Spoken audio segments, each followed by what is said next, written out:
Om Jnanatamidandasya Janajana Salakaya Chakshusmilitan Jena Tasmai Sri Gurave Namah Sri Chaitanya Manovistam Stapitam Jena Bhutale Sayam Rupakadamayam Dadati Sapandantikam Vanchakalpa Turbhyascha Kripa Sindhu Vaibhacha Patitanam Pabhinebhyo Vaishnavebhyo Namo Namah.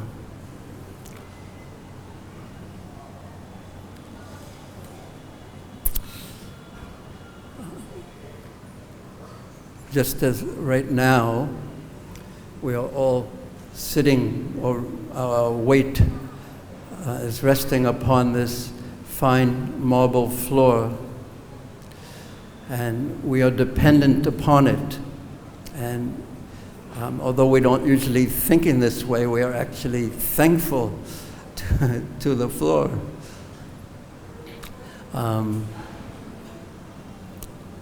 The Krishna consciousness movement rests upon Srila Bhaktivinoda Thakur, because based on his teachings and the incredible work he did and the incredible life that he led, his divine son, Srila Bhaktisiddhanta Saraswati Thakur, built his institution, and this, practically speaking, was the first time that Gaudiya Vaishnavism was really institutionalized. And institutions are very interesting because they give such a form to something that they give form. That's the quality of an institution. It supplies form. But how do you give form to the teachings of Sri Chaitanya Mahaprabhu, which are ultimately spontaneous and based on the love of the spontaneous love of the residents of Vrindavan, ultimately, that Sri Chaitanya Mahaprabhu taught by his example and by the words of his followers? How do you give such a form to such an amazing spontaneous occurrence as the rise of love of God in the heart? So this was the great challenge that Srila Bhaktisiddhanta Saraswati Thakur met and passed on to our Srila Prabhupada. And the essence of this form is based on the teachings of Srila Jiva Goswami in Bhakti Sundarbha, where he explains how Vaidhi Bhakti, which is the form, is not different from the ragmarg, or the spontaneous path, or the path of spontaneous devotion, in a specific sense, because in Sri Chaitanya Charitamrita it explains that Vaidhi Bhakti leads to Vaikuntha and Ragmarg leads to Goloka Vrindavan and very intimate relationship with Krishna. So Srila Jiva Goswami explained that Srila Bhaktivinoda Thakur picked up this point, and Srila Bhaktisiddhanta Saraswati Thakur institutionalized it, that Vaidhi Bhakti is supportive. It's a required, necessary support for the cultivation, for the development of spontaneous devotion. So the two are not different. So we know very well that our Srila Prabhupada, he put this so clearly within the institution of his International Society for Krishna Consciousness. But it all rests upon the amazing teachings, the amazing life of Srila Bhaktivinoda Thakur. And I could say for myself, the first real, because those of us who, especially those who are the devotees or aspiring devotees coming from the West, we have no idea we had no idea about the concept of some of the such basic concepts of Krishna consciousness. The deity, the Srimad Bhagavatam, the holy dhams, very, very little or no concept even of these things that people born in the land of Bharat, they automatically take for granted. It's in their DNA, practically speaking. So we learned everything, even these foundational concepts, from our association with Srila Prabhupada. And then I could say for myself, the first time we became exposed to India, and India in 1974 was very different than it is today. In 1974, so many of the devotees first attended, international devotees from all over the world, attended the Gaur Purnima festival for the first time. And then we saw,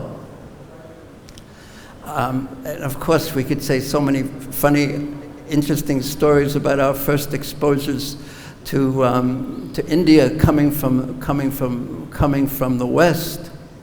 But we won't speak about that right now. But just these first impressions of landing in Sridham Mayapur, a land where everyone is saying, Jai Nitai, Jai Gaur. Everyone knows Gauranga Mahaprabhu. It was so astounding.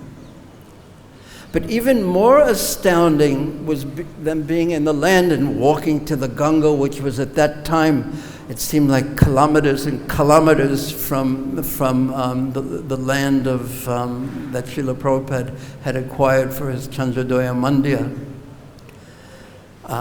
But then there was one day before Gaur Purnima that all the devotees gathered together on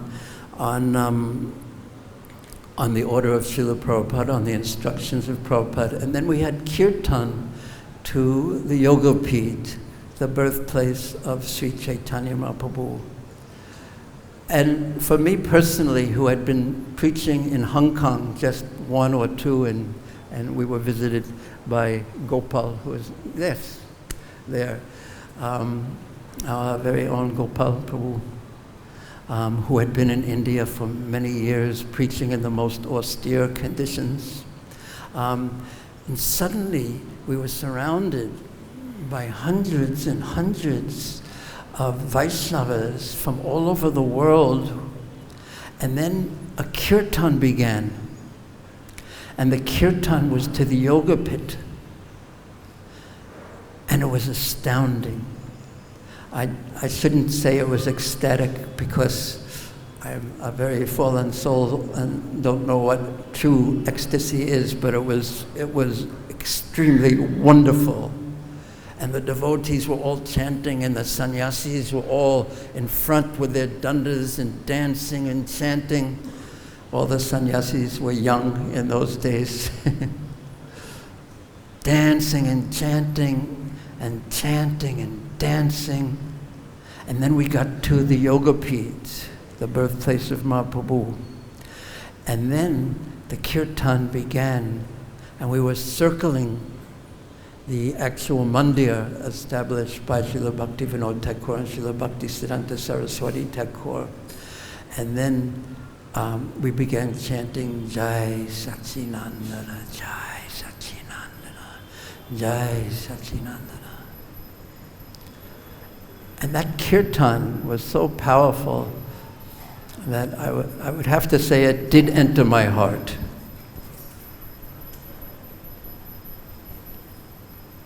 And then we heard something very amazing, that Srila Bhativinoda Thakur had predicted, and by his prediction he had like caused it to happen, practically speaking.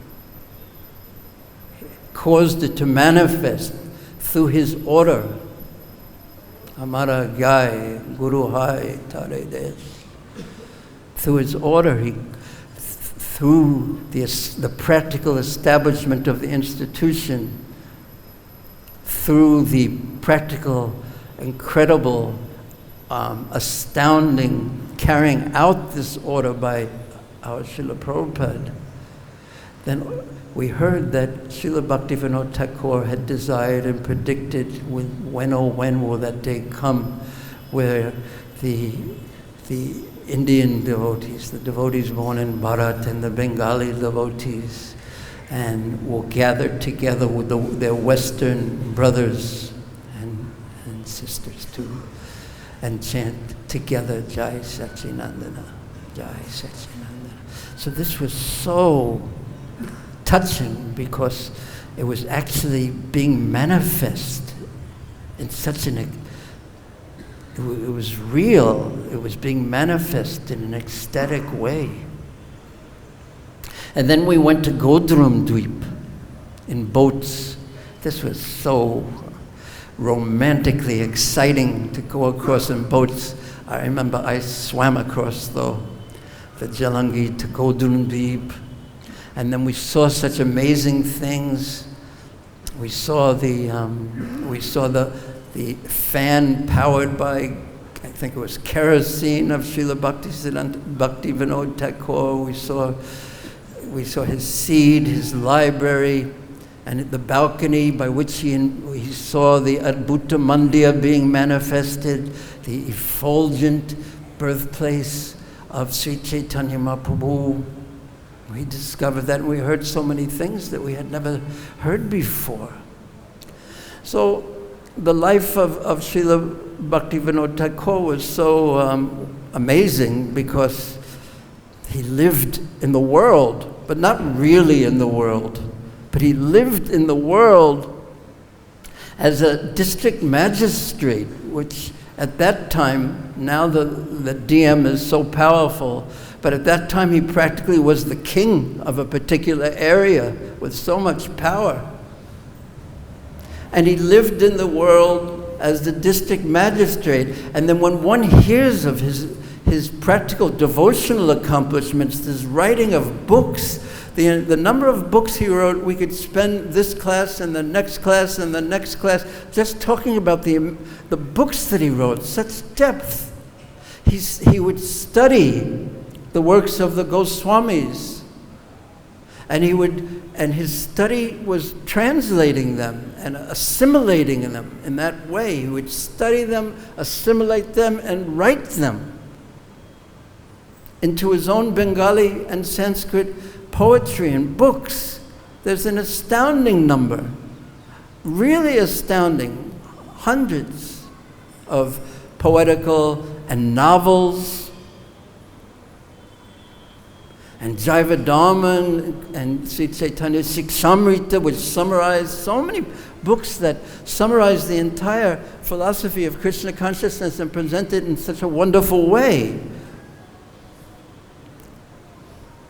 Discovering lost Vaishnava literatures, inspiring and building the Yoga Pit temple, the birthplace of Chaitanya Mahaprabhu. And then when we went for the 500th anniversary of Sri Chaitanya Mahaprabhu, I remember seeing a booklet that shastically proved that this was the actual birthplace of Mahaprabhu. And Bhaktivinoda Thakur, his desire, and this is such an important point, his desire was so pure. Anya abhilasita shunyam jnanakama navrita. His relationship with Sri Chaitanya Mahaprabhu was so intimate that Mahaprabhu manifested this through him. And we can say Srila Bhaktisiddhanta Saraswati Thakur and Srila Prabhupada manifested the mercy, that the life that we are all leading now is manifested through this kind of mercy because of the purity and the desire to please Mahaprabhu and the disciplic line. These two things, the sincerity and feeling completely incapable of performing such a task, which everyone thought was impossible, practically speaking. The sincerity, the desire to serve in this way, and then feeling oneself completely incapable, bringing humility, the deepest humility, and that attracting so much mercy that actually caused it to manifest.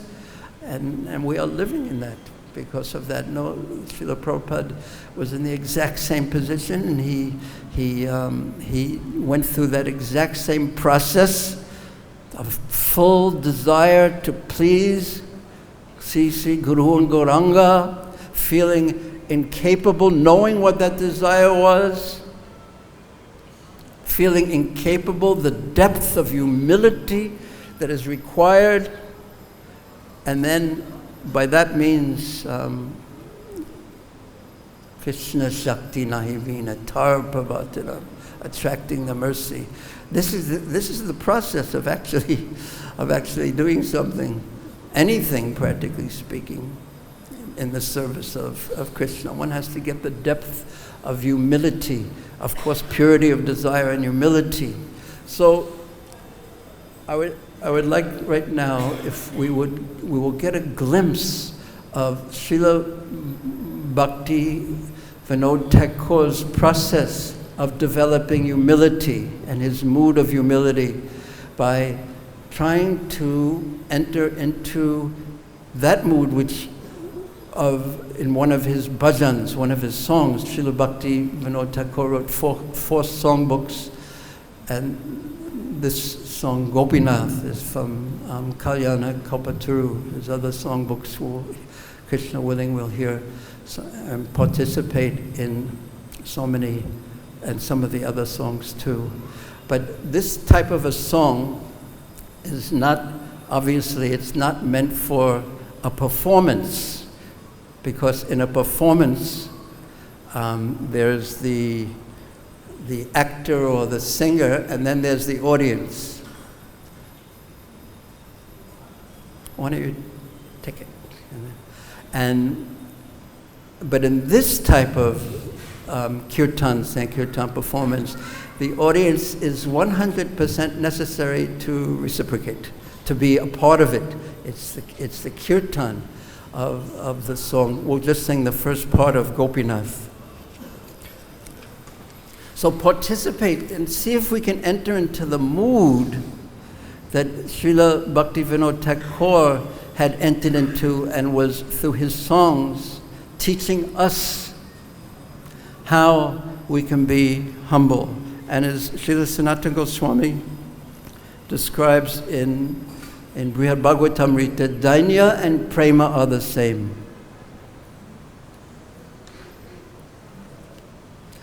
Humility and love for Krishna are the same. They are not different. You can't have one without the other, practically speaking. Now, if you will just give me a moment, I will see if it appears. Yes. So, make sure that the Matajis also, do the Matajis also have, we don't have so many, but are there any back there? But we have to do it, thoda jaldi karo.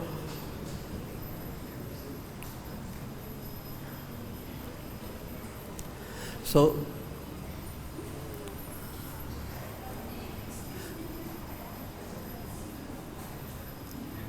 just hand it to yes, let them hand it out. Yes, very good.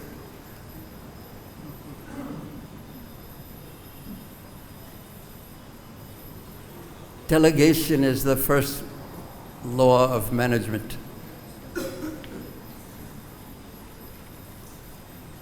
Okay, Damara Prabhu. Gopinath. Huh?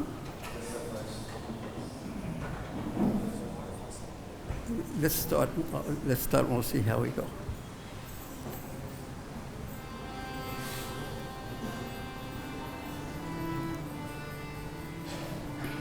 Because singing is such a way that the mood of what you're singing enters your heart. Therefore, bhajans are so important for the Gaudiya Vaishnavas. Philosophy tends to stay in the head. But if we just go into the heart without the philosophy, we will run in all kinds of directions. So the two are very good combined. But now let's try to enter into the mood of Gopinath.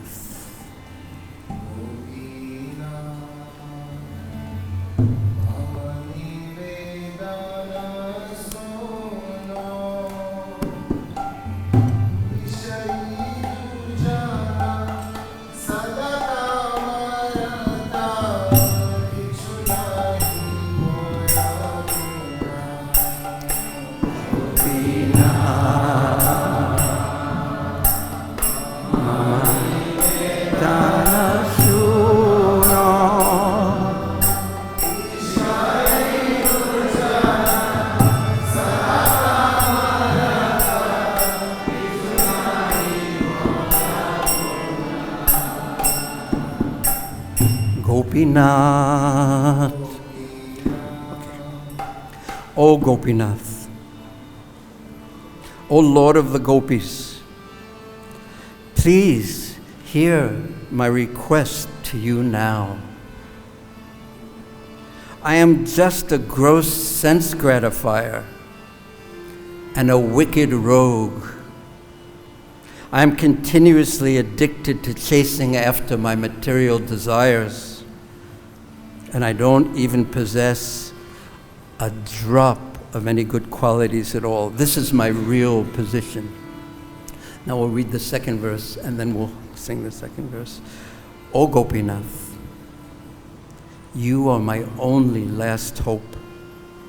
Therefore, I have taken full shelter of your lotus feet for my protection. That is Sharanagati. Please consider me to be your insignificant menial servant. Please engage me in your service.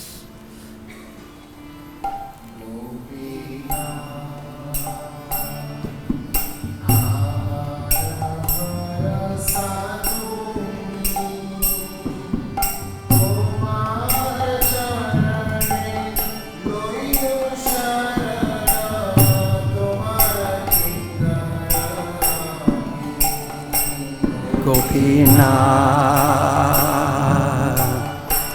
Maraparasa tumi, Tomara charane, Lailo sharana, Tomara kinkara ami, Gopinath,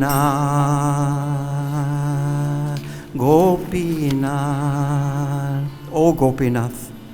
How is it possible to purify someone like me?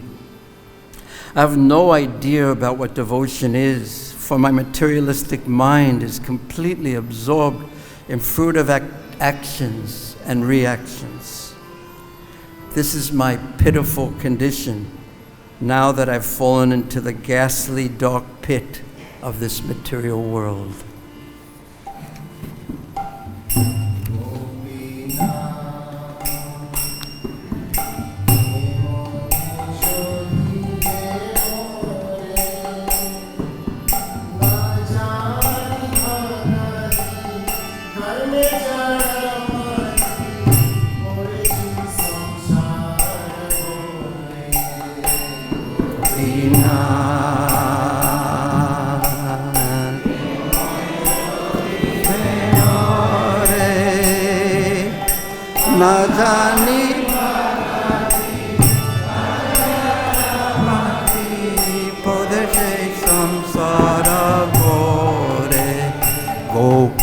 Gopinath.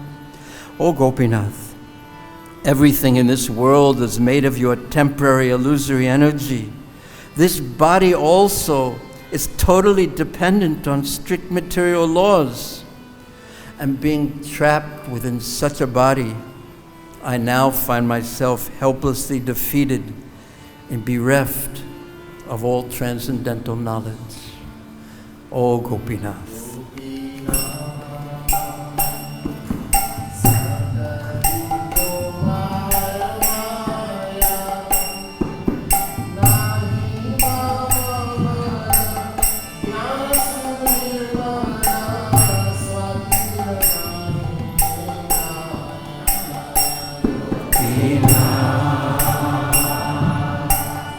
Sakalito Maramaya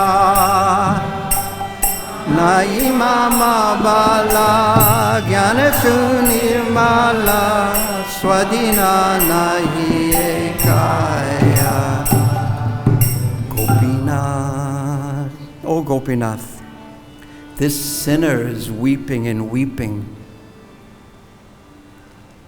How often does that happen when we pray and chant? Begging piteously for an eternal place close to your lotus feet.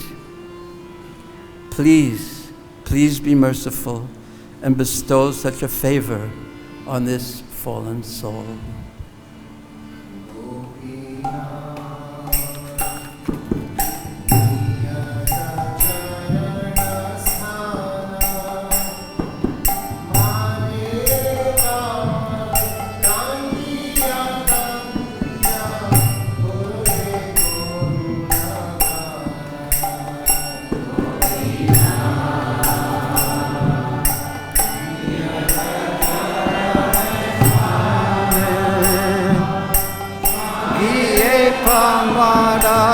Kandiya Kandiya Korohe Korunadana.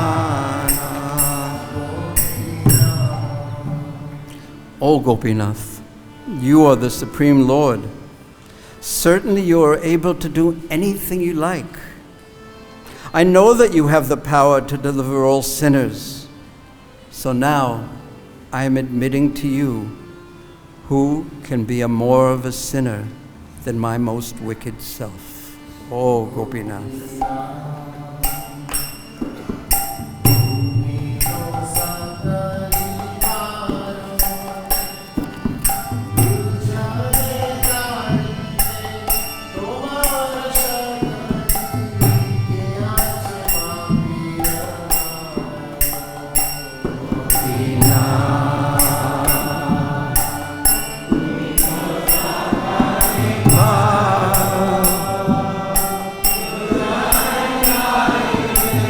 Tomara sakati keyakse papira ara.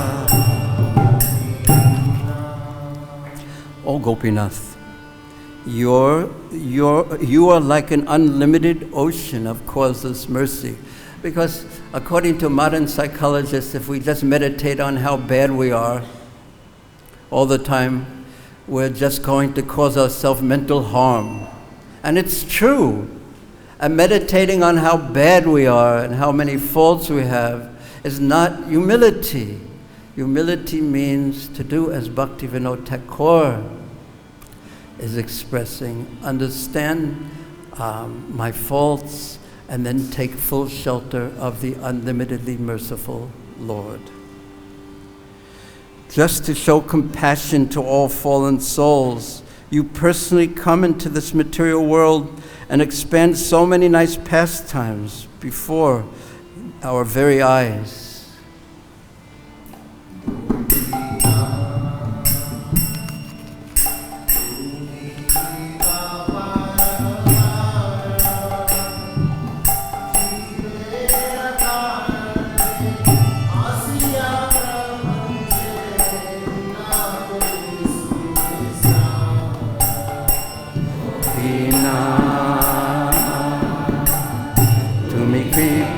Parabara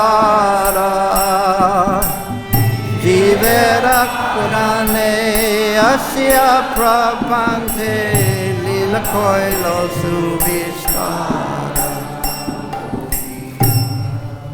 O Gopinath, how much of a sinner amongst sinners am I? So many demons have attained your lotus feet, but Bhaktivinoda has simply remained here, trapped in this worldly existence.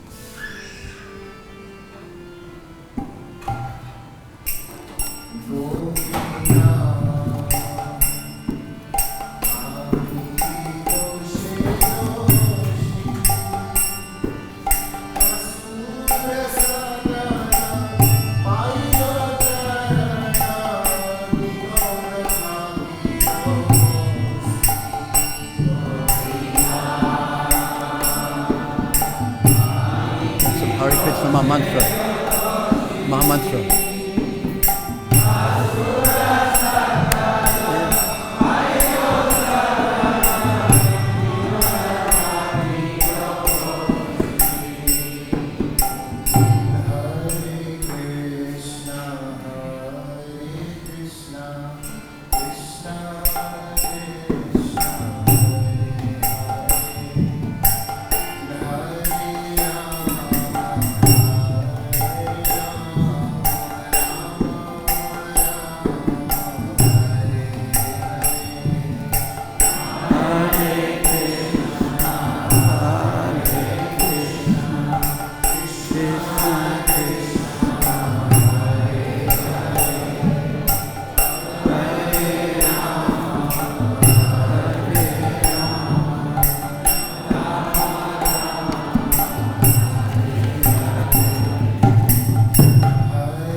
When I first came to Sri Vrindavan, the Krishna Balaram Mandir, to live in 1983, we heard something that Srila Prabhupada had told the devotees in the very early days. He said, according to what we heard, and I've told so many devotees this, that if you have a problem you can't solve, take it to Lord Balaram.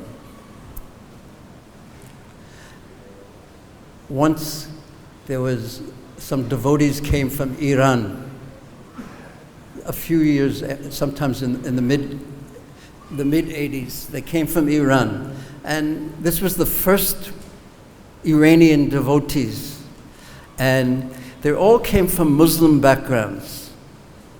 So the devotee who had preached to them, his name was Mahaprabhu, who was a nuclear scientist in Iran at that time. He brought them to my room, some of them, and other devotees as well, just to talk to them and give them some association. So we preached to them so much philosophy and whatever. And then after, one Mataji and a translator stayed behind for a moment. And she's meaning that you can't worship form. So I can't believe, I can't relate to the deities here.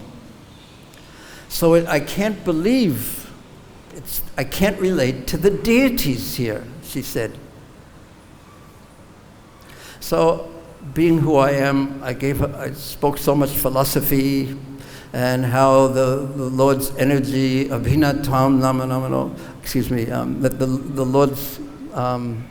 the Lord is no different from his material energy. He can convert matter into spirit, etc. And so much philosophy. And after 10 minutes or 15 minutes, she wasn't at all convinced at all.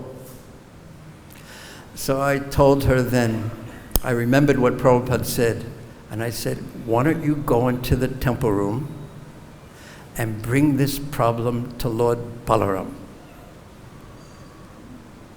So I explained to her how to do it.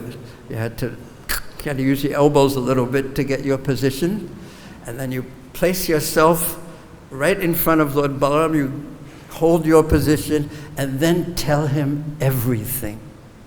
Be completely honest, tell him everything. Tell him in your own language, you're born in an Islamic family, you can't relate to deities, tell him everything, and then just wait there. So then she left with the translator, and then I forgot about everything and went back to whatever in the world I thought was significant, and I was doing. Then in 45 minutes, she returned and said, "Now I believe." And I have no idea what happened between her and Balaram during that time, but something wonderful happened. So we're so fortunate, I'm mentioning this point to say how fortunate we are to be sitting right here in Krishna Balaram Mandir, right before C.C. Gauranatai, right in front of Srila Bhaktivinoda Thakur, and usually Prabhupada over there, in front of Krishna Balaram, in front of Radha Shyama Lalita Vishaka. They so kindly have come here in such powerful presence, so that we can open our hearts to them and beg for some mercy. Eka bindu diya, just one drop of their mercy is sufficient to drown the whole world. So we're so fortunate that they are here. Another, just going back here, another one of Srila Bhaktivinoda Thakur's works is called the Bhagavad-Gita. Its philosophy, its ethics, and its theology. And most of this particular essay, which isn't very long, he's speaking about the Bhagavatam and speaking about, he's trying to get people with a modern mind to be able to relate with this ancient holy literature. And then at the very end, which is what I will read to you, this is what he says. "What sort of a thing is the Bhagavata?" asked the European gentleman who's newly arrived in India. So he wrote, Srila Bhaktivinoda Thakur wrote this in the late 1800s. So quite a long time ago. His companion tells him with a very peaceful look that the Bhagavatam is a book which his Oriya bearer, his servant who carries all his heavy things, who is from Orissa, he daily reads in the evening to a number of hearers. This is what the Bhagavatam is. And it contains some language that no one can understand. It is the savage literature of these men who paint their noses with some earth and clay, and they put beads all over their body in order that they can get salvation, liberation. Another of his companions, who has traveled a little bit to the interior of India, would immediately contradict him and say that the Bhagavatam is a Sanskrit work claimed by a sect of men, a small group of men called the Goswamis, who give mantras, just like the popes in Italy. They give mantras, they give blessings. So these Goswamis give blessings to the common people of Bengal who pardon their sins as long as they pay them enough gold. Then a third gentleman will repeat a third explanation about what the Bhagavatam is. Young Bengalis, chained up in English thought and ideas and wholly ignorant of the pre-Mohammedan history of their own country, will add one more explanation. This is what the modern people will say. The Bhagavatam is a book containing a life's account of Krishna, who is an ambitious, immoral man. Once I was in Bangladesh and I met a Christian who said to me, "How could you worship a God who dances with the wives of others in the middle of the night?" So this is a common, another foolish explanation. This is all that he could gather from his grandmother while he did not yet go to school. So this was the old tradition before there was the internet, before there was television, yes, there were times when these things did not exist, when grandmothers used to read to their grandchildren the Mahabharata, the Ramayana, and the Bhagavatam, and pass on the holy traditions in that way. So he continues, Bhaktivinoda Thakur says, thus the great Bhagavata remains unknown to the foreigners, like the elephant of the 6 blind men who caught hold of the different parts of the body of that great beast. But truth, he says, is eternal and can never be injured but for a short time by ignorance. The Bhagavatam itself, he says, tells us what the Bhagavatam is. And then he quotes, Nigama Kalpatru Galitam Phalam. It is the fruit of the tree of Vedas, mixed with the nectar of the speech of Srila Sukadeva Goswami. It is the temple of spiritual love. Oh, men of piety, drink deep this nectar of the Bhagavata repeatedly, again and again, till you are taken from this material body, this mortal frame. And then he says, quotes the Garuda Purana. The Bhagavata is composed of 18,000 slokas. Garuda Purana is one of the oldest of Puranas. It contains the best part of the Vedas and Vedanta. Whoever has tasted, please listen to this last line, whoever who has tasted its sweet nectar will never like to read any other religious book. Every thoughtful reader will certainly repeat this glorification of the Bhagavatam. The Bhagavatam is preeminently the book in India. Once one enters into it, you are transplanted.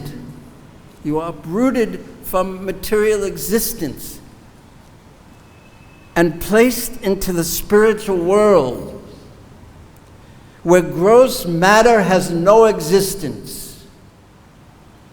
The true follower of the Bhagavata is a spiritual man who has already cut his temporary connection with phenomenal nature, with the material world, and has made himself, this is the true follower of the Bhagavata. He has cut his connection with the temporary material world, and he's made himself an inhabitant of the region where God eternally exists and loves. This mighty work is founded upon the inspiration and on inspiration, the revelation of Srila Vyasadeva, and its superstructure is upon reflection, the deep realizations of holy souls. To the common reader, it has no charms, and it is full of difficulty. We are therefore, now here, what is the cure for that? We are therefore obliged to study it deeply through the assistance of great commentators such as Srila Sridhar Swami and the divine Chaitanya and his contemporary followers. So it is no wonder that Srila Prabhupada instituted Bhagavatam class as a daily observance, so we can enter deeply into this literature. So that is what Srila Bhaktivinoda Thakur wrote about the Bhagavata.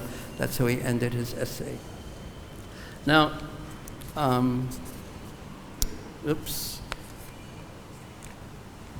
would like to sing some of one of his other songs, which is called Bhajan Upadesh. And then after we'll sing some of the verses. Just let me get it. It's at the end of Gita Mala, I believe.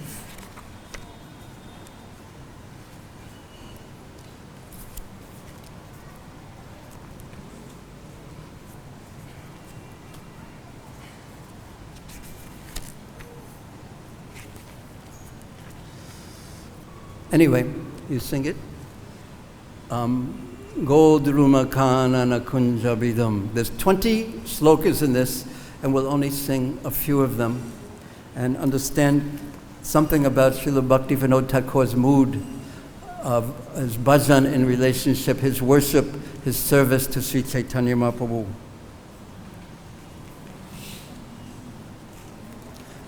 Please begin.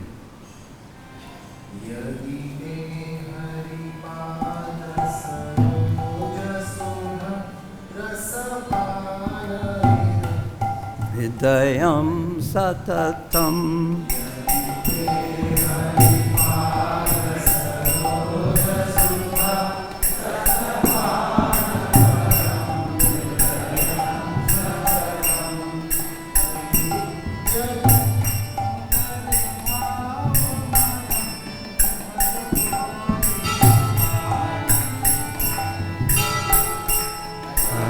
Vidyagriyam kali bhavamayam bhajago bhajago drumakana kunjavidum bhajago drumakana na kunjavidum.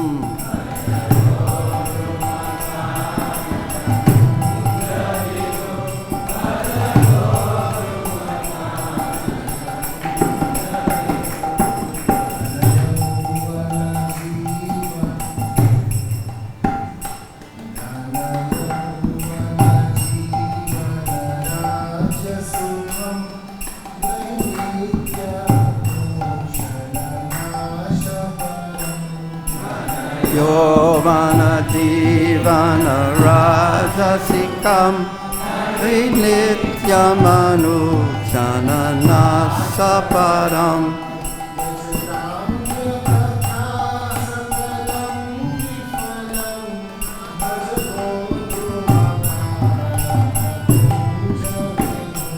Jajagramya Kata Sakala Vipalam Bhajagodrumakam Bhajagodrumakanana Kunjavidum Bhajagodrumakanana Kunjavidum.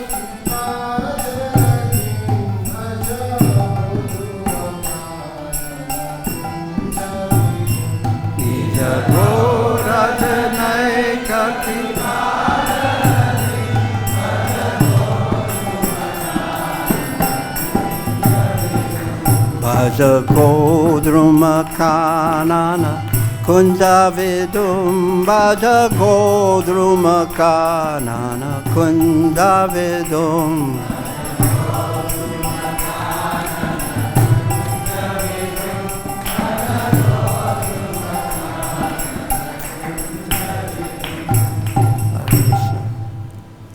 If you want your heart to be always absorbed in drinking the ambrosial nectar of the lotus feet of Lord Hari, then give up household life, which is full of quarrels and strife, and just worship Lord Goda, the moon of Godrum's forest bowers. Material riches, youth, long duration of life, and royal happiness, none of these are eternal. At any moment they can be destroyed. Give up all useless topics of mundane conversation and just worship Lord Goda, the moon of Godrum's forest bowers. O friend, ultimately the pleasure to be had in the company of beautiful young women turns to fearfulness and distracts one from the real goal of life. Just worship Lord Goda, the moon of Godrum's forest bowers, with your mind intoxicated by the nectarian mellows of the holy name. There's so many verses and points here. I'm going to skip to the end because it's getting late already. Just always worship Lord Goda, the beautiful moon of Godrum, as far as bowers, and call out to the Lord, O Yadava, O Madhava, O Krishna, O Hari, O Ram, O Janardana, O Keshava, O beloved of the beloved Lord of Radha. Just worship Lord Goda, the moon of Godrum's forest bowers, and call out to the Lord, O Lord of the Vrindavan forest, which lies along the banks of the Jamuna, O Lord of Govardhan hill, O son of the forest groves of Gokul, O giver of life to the rasa dance, O Goda Hari. Go to Navadvip, the land of Lord Chaitanya. Read and recite with great joy the wonderful pastimes of Lord Goda Hari. Roll about in ecstasy on the bank of the Ganga, which are marked with the footprints of Lord Chaitanya, and worship the Lord Goda, the beautiful moon of Godruma's forest bowers. Remember the wonderful pastimes of Gaur and Gadadhar. Become a servant of Gaur and Gadadhar. Listen to the beautiful narrations concerning Gaur and Gadadhar and worship Lord Goda, the beautiful moon of Godrum's forest bowers. One more part of an essay that I'd like to read, and it's about preaching. This is called Sri Sri Godruma Chandra Agya, the order of the divine command, the order of Godruma Chandra, the order of Sri Chaitanya Mahaprabhu. So there's a lot mixed in here from Chaitanya Bhagavat, but I will go a little bit quickly because you're also patiently listening, and we don't want to test your patience too much. One day, Sri Chaitanya Mahaprabhu showed his mercy to all created beings. Okay, you can play harmonium. This is, play it to Kabe Habe Bolo Saidinama. And he showed his mercy by giving the following command to Nityananda Prabhu and Thakur Haridas, as recorded in Chaitanya Bhagavata. Bolo Krishna, Bhajai Krishna, Koro Krishna Shika. Listen, Nityananda. Listen, Haridas. Make my command known everywhere. Go from house to house and beg all the residents, please chant Krishna's name, worship Krishna, and teach others to follow Krishna's instructions. Do not speak or cause anyone to speak anything other than this.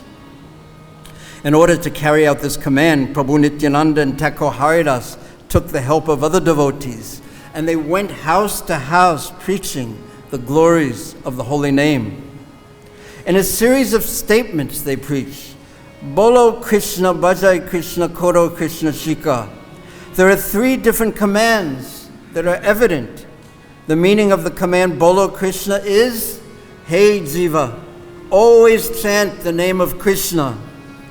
The meaning of Bhajo Krishna is, Hey Jiva, cause the flower of the holy name to blossom into the expanding petals of Krishna's Swarup, Guna, and Leela, and thus enjoy that flower-like Nam. The meaning of the command Koro Krishna Shika is, Hey Krishna Bhaktas, become endowed with the knowledge of Sambandha Abhideya Prayojana and relish the supreme rasa, which is the holy nectar of that named flower.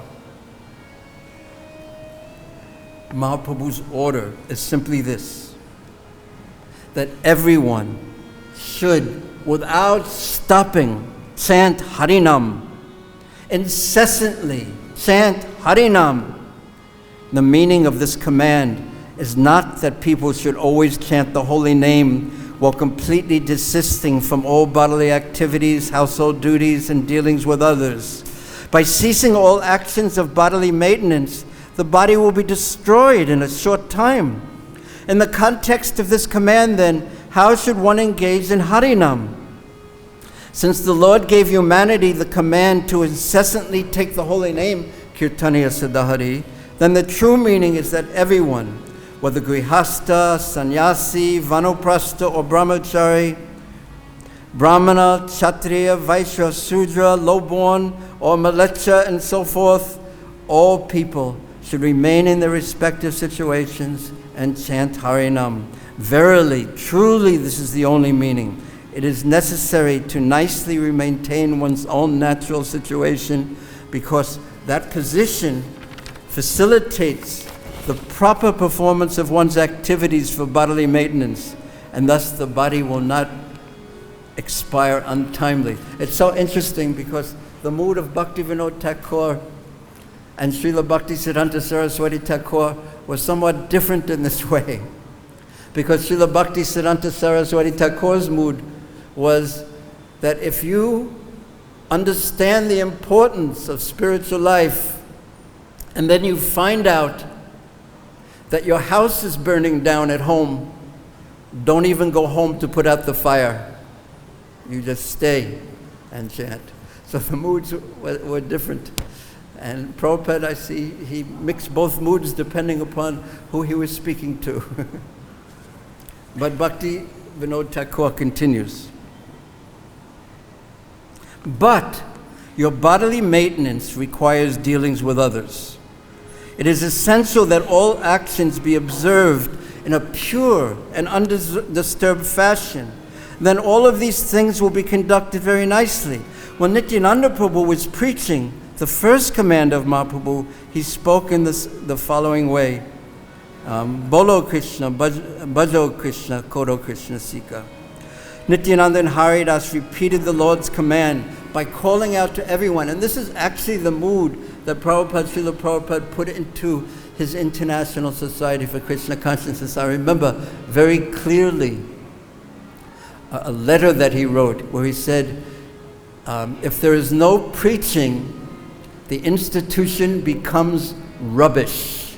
He used that very harsh word, rubbish. That's what he said. This is a movement to give mercy, and in that way, get mercy. So this is what Nityananda Prabhu preached. Chant Krishna, worship Krishna, and accept Krishna's holy name from others.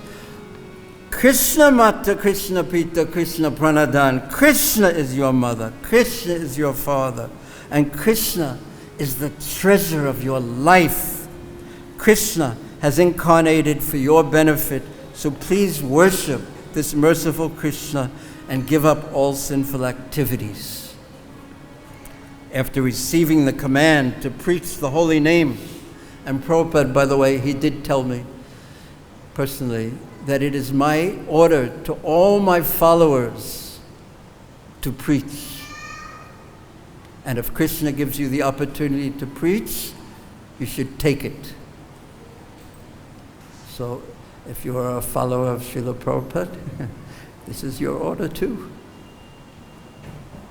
So Thakur, Haridas, and Prabhu Nityananda went from village to village, house to house, and began proclaiming, Hey Jiva, Lord Krishna is verily the life of your life, and Lord Krishna's name is the treasure of your life. All of you, please think about this. Think about this and incessantly chant the holy name.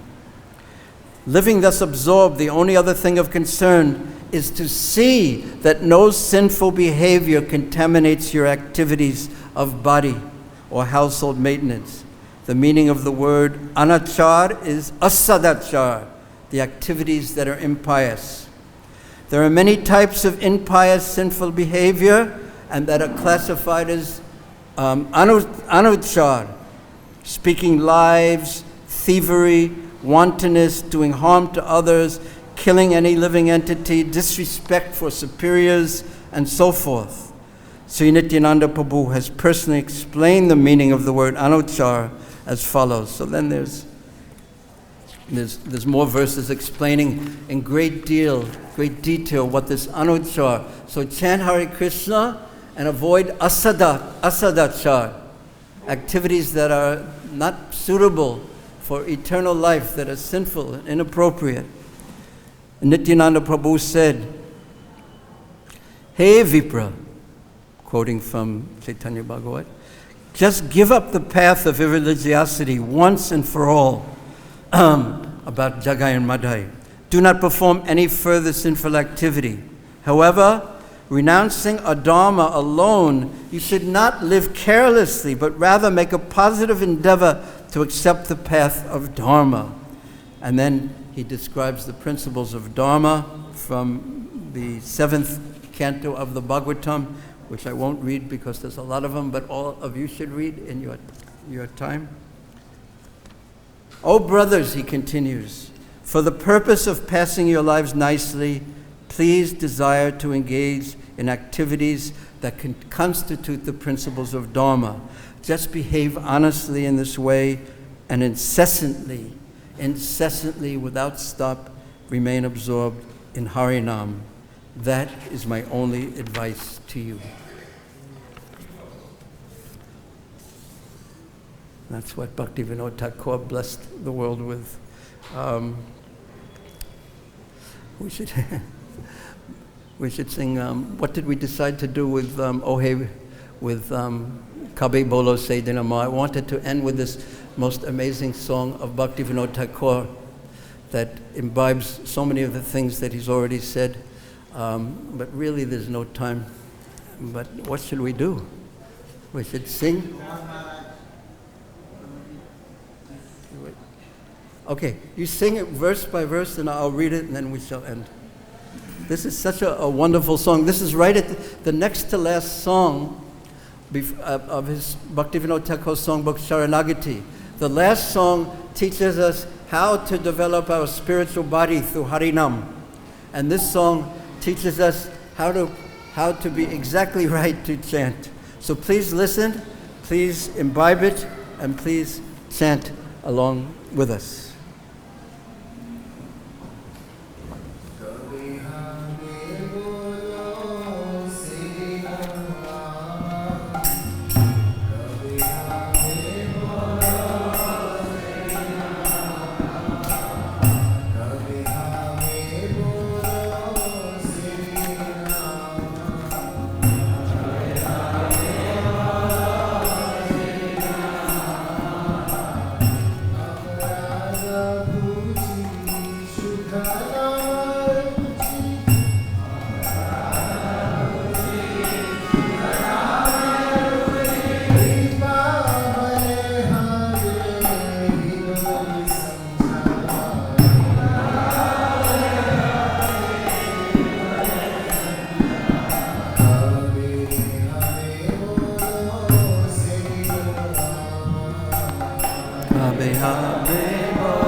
When, oh when, will that day be mine? When my offenses ceasing, taste for the name increasing? When in my heart will your mercy shine? When, oh when, will that day be mine?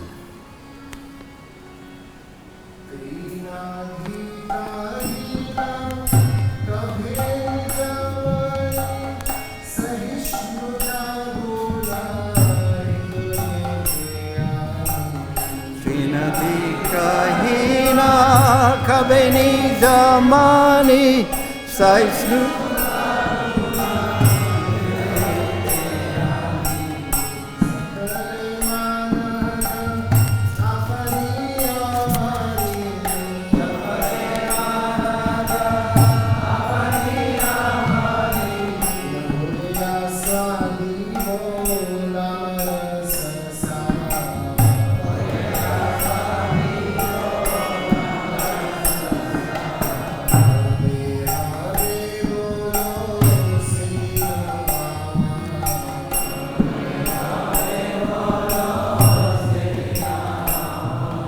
lower than a blade of grass, more tolerant than a tree.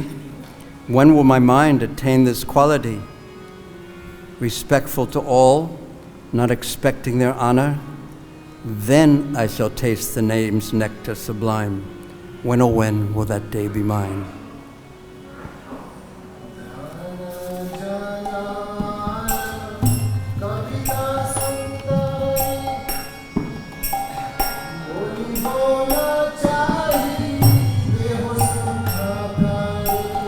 Dana Jana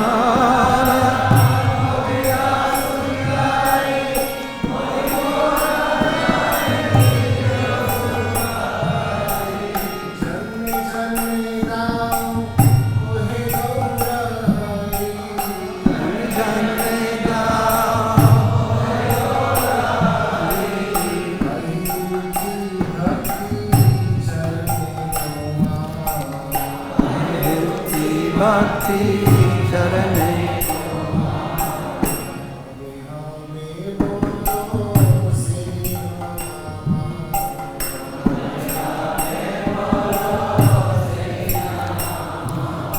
Great wealth or followers, feminine beauty, I won't care for them or the comforts of my body.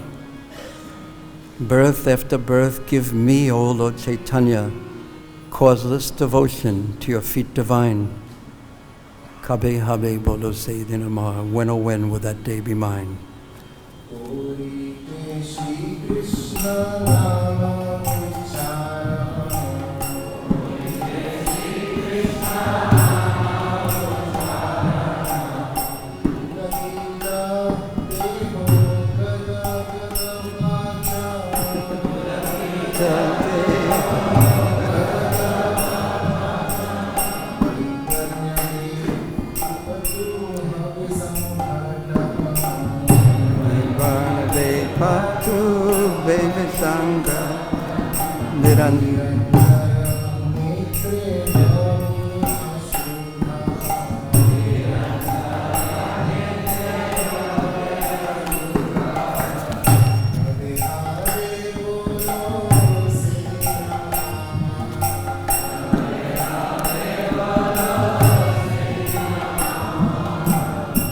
When will I utter Krishna, Krishna, Krishna with words choked up and a shivering body?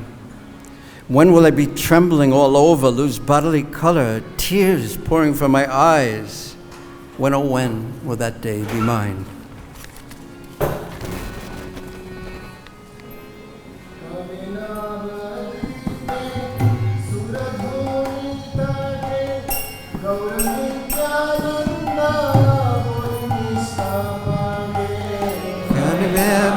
Dipe saraduni tate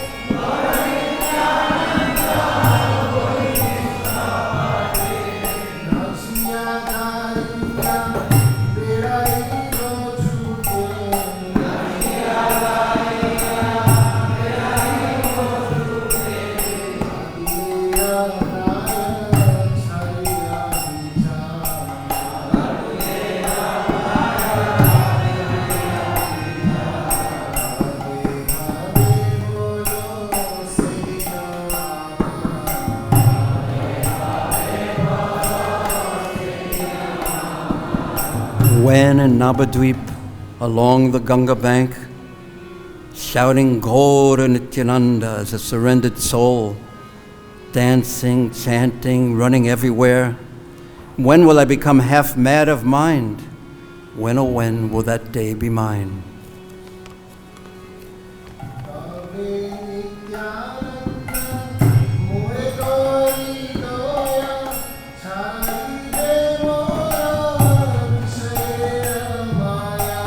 Kabe Nityananda More Kori Daya Sharibe Vishera Maya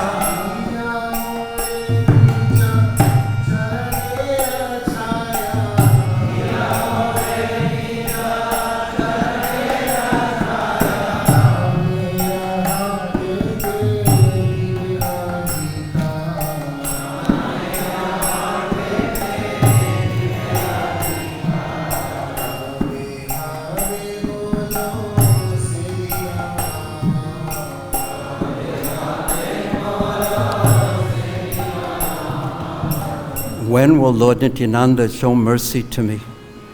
When will I reject the world of Maya? Bestow upon me the shade of your lotus feet, and let the right to preach the name be mine. When, oh when will that day be mine?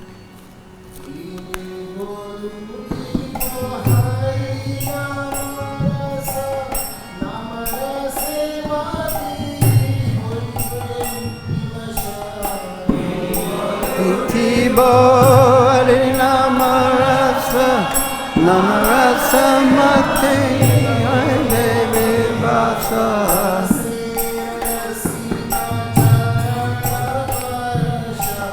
Masera sika sarana parasa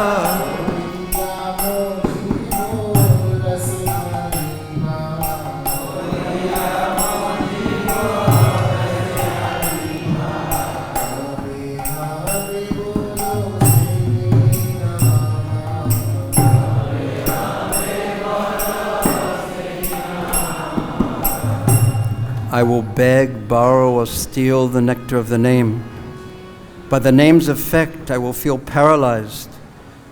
O enjoyer of the nectar of the name, when will I touch your lotus feet till the end of time?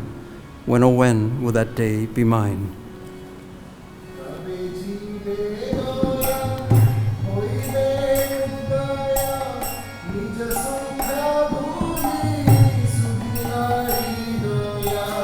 Kabe jiva doya be udaya nida sukha buli sudina vidoya.